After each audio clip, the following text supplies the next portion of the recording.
US masters টি10 league যেখানে খেলা ছেড়ে দেওয়া বা ইন্টারন্যাশনাল ক্রিকেটার যারা খেলছেন না তাদের নিয়ে আমেরিকায় আয়োজিত একটা টুর্নামেন্ট সিজন 2 প্রথম সিজনেও বাংলাদেশি প্রতিনিধিত্ব ছিল। একমাত্র বাংলাদেশি দল হিসেবে সিজন 1-এ খেলেছিল আটলান্টা রাইডার্স। তবে সেই মৌসুমটা খুব একটা ভালো যায়নি হাসান তারেক ও রংপুর রাইডার্সের মালিকানাধীন আটলান্টা রাইডারদের, কারণ পয়েন্ট টেবিলে 6 দলের মধ্যে একেবারে ষষ্ঠ অবস্থানে ছিল আটলান্টা রাইডার্স। 7 ম্যাচে মাত্র একটা জয় তারা দেখেছিল, 4টা ম্যাচ হেরেছিল, 2টা ম্যাচ ড্র হয়েছিল। এবার নতুন মৌসুমে নতুন আদলে দল গড়েছে আটলান্টা রাইডার্স। এবার কতটা ভালো করতে পারবে এই দলটা, যাদেরকে ছেড়ে দিয়েছে তাদের জায়গায় যারা এসছেন তারা দলটাকে পয়েন্ট টেবিলে কোন জায়গায় নিয়ে যেতে পারবেন তা নিয়ে একটু কাটাছেড়া করতে চাই। 250-টিরও বেশি ডিজাইন অপশন নিয়ে ওয়ালটন স্মার্ট ফ্রিজ, বোঝে আপনার প্রয়োজন। শুরুতেই গেল মৌসুমে প্রথম ম্যাচে আটলান্টা রাইডার্স যেই দলটা নামিয়েছিল সেই দলটার দিকে যদি চোখ ফেরাই তাদের অনেককেই এই মৌসুমে আপনি খুঁজে পাবেন না। ওপেনিংয়ে রবিন উথাপ্পা কিংবা Lendl Simmons, Dwayne Smith, Nasir Hossain, Farhad Reza, তাদের কাউকেই এই মৌসুমে কিন্তু ধরে রাখেনি আটলান্টা রাইডার্স। সব মিলিয়ে গেল মৌসুমে যে 16 জন ক্রিকেটার ছিল তাদের মধ্যে থেকে 10 জনকেই ছেড়ে দিয়েছে আটলান্টা রাইডার্স। এবং এবারের মৌসুমে যেই ক্রিকেটাররা এখন ইন্টারন্যাশনাল ক্রিকেট না খেললেও অন্তত ঘরোয়া ক্রিকেটটা খেলছেন, বিভিন্ন ফ্র্যাঞ্চাইজি লিগ খেলছেন, সেই সব ক্রিকেটারদেরকে দলে ফিরিয়েছে আটলান্টা রাইডার্স।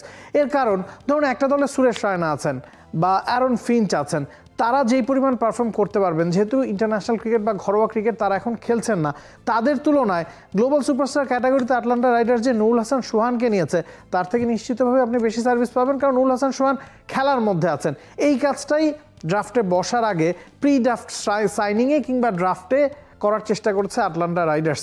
যে 6 জন ক্রিকেটারকে প্রি ড্রাফটে সাইন করিয়েছে আটলান্টা রাইডার্স সেখানে অলরাউন্ডারদের আধিক্য ছিল। নুরুল হাসান সোহান গ্লোবাল সুপারস্টার ক্যাটাগরিতে, মানে ইন্টারন্যাশনাল ক্রিকেট যারা খেলছেন এরকম একজন প্লেয়ারকে প্রতিটা দল রাখতে পারবে, সেই ক্যাটাগরিতে এই দলে এসেছেন। তার পাশাপাশি শোয়েব মালিক, রাবি বোপারা, সামিত প্যাটেল, মোহাম্মদ ইরফান এবং হাম্মাদ আজমকে দলে ভিড়িয়েছে আটলান্টা রাইডার্স। তো এদের মধ্যে এই 6 জনের মধ্যে সোহান উইকেট কিপিং করেন, বাকি সবাই কিন্তু ব্যাটিংয়ের সাথে বোলিংটাও করতে পারেন। মোহাম্মদ ইরফান শুধুমাত্র পেস বোলার, বাকি সবাই রবি বোপারা, শোয়েব মালিক, সামিত প্যাটেল বা হাম্মাদ আজমরা কিন্তু অলরাউন্ডার ক্যাটাগরিতে পড়ছেন। এছাড়া গেল বছর দেখা গেছে অনেক বাংলাদেশি ক্রিকেটার এই দলটাতে খেলেছেন, এই জায়গায়ও কিছুটা বদল আটলান্টা রাইডার্স এবার এনেছে। এবার 4 জন বাংলাদেশি আটলান্টা রাইডারদের হয়ে খেলবেন ইউএস মাস্টার্স টি10-এ। নুরুল হাসান সোহানের সাথে আরাফাত সানি, ইলিয়াস সানি এবং কামরুল ইসলাম রাব্বি, এই 4 জনকে এবার আটলান্টা রাইডার্স দলে ভিড়িয়েছে। তাদের মধ্য থেকে 2 জন গেল মৌসুমেও কিন্তু আটলান্টা রাইডার্সে খেলেছিলেন, কামরুল ইসলাম রাব্বি এবং ইলিয়াস সানি। তো আরাফাত সানি এবং নুরুল হাসান সোহান নতুন ইনক্লুশন। এখন ওভারঅল দলটার দিকে যদি তাকাই, ব্যাটসম্যানদের দিকে যদি আপনি চোখ ফেরান, টপ অর্ডারে কিছুটা ঘাটতি হয়তো থাকতে পারে, কারণ রিকার্ডো পাওয়েল বা হ্যামিল্টন মাসাকাদজা যারাই আছেন, সামিত প্যাটেল, রাবি বোপারা কিংবা শোয়েব মালিক, সবাই কিন্তু মিডল অর্ডারে ব্যাটিং করে অভ্যস্ত। হ্যামিল্টন মাসাকাদজাকে হয়তো ওপেনিং স্লটে দেখা যাবে। অলরাউন্ডার এই দলটার একটা বড় শক্তি হতে যাচ্ছে।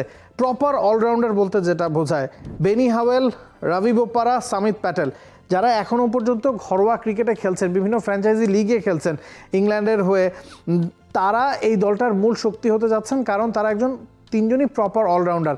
হ্যাঁ, শোয়েব মালিক, হাম্মাদ আজমরা হয়তো বল করতে পারেন, তবে প্রপার অলরাউন্ডারের ট্যাগটা হয়তো তাদের কাছে নেই।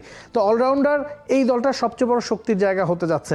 স্পিন ডিপার্টমেন্টের দিকে যদি তাকাই, আমিলা আপনসো গেল বছর ছিলেন, ইলিয়াস সানি গেল বছর ছিলেন, হারমিত সিং যিনি আমেরিকার হয়ে খেলে থাকেন তার জায়গায় আরাফাত সানি এসেছেন। তো স্পিনিং ডিপার্টমেন্টটা মোটামুটি সোর্ট আউট করা আছে। আমরা যদি পেসারদের দিকে তাকাই, এই জায়গাতে গেল বছর কামরুল ইসলাম রাব্বি এবং মোহাম্মদ ইরফান ছিলেন, একই সাথে কেভন কুপারকেও কিন্তু তারা দলে ভিড়িয়েছে। তো সব মিলিয়ে এবার যে দলটা আটলান্টা রাইডার্স গড়েছে সেই দলটা কি গেল বছরের চেয়ে আসলে শক্তিশালী কিনা? সম্ভাব্য একাদশের দিকে যদি আমরা তাকাই, হ্যামিল্টন মাসাকাদজা, রিকার্ডো পাওয়েলের পর যারা আছেন সবাই কিন্তু বর্তমানে ঘরোয়া ক্রিকেটটা খেলছেন। রাবি বোপারা, সামিত প্যাটেল, শোয়েব মালিক, বেনি হাওয়েল, বোলিং ডিপার্টমেন্টও আমিলা আপনসো, আরাফাত সানি হয়তো স্পিন ডিপার্টমেন্টটা সামলাবেন, মোহাম্মদ ইরফান আছেন, বেনি হাওয়েল আছেন, অলরাউন্ডার ডিপার্টমেন্টে কামরুল ইসলাম রাব্বি আছেন। তো সম্ভাব্য একাদশটা এমনই হতে যাচ্ছে আটলান্টা রাইডার্সের। নামে ভারে বা শক্তিমত্তায় রবিন উথাপ্পাকে হয়তো আটলান্টা রাইডার্স মিস করতে যাচ্ছে।